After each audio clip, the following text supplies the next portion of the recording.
আমাদেরকে বর্ডার খুলে দেওয়া হোক। বাংলাদেশে 3.5 লক্ষ মসজিদ থেকে গোটা বিশ্বকে জাগিয়ে তোলা হবে।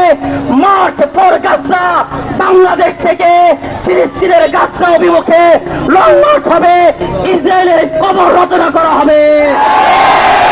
নারে তাকবীর, নারে তাকবীর।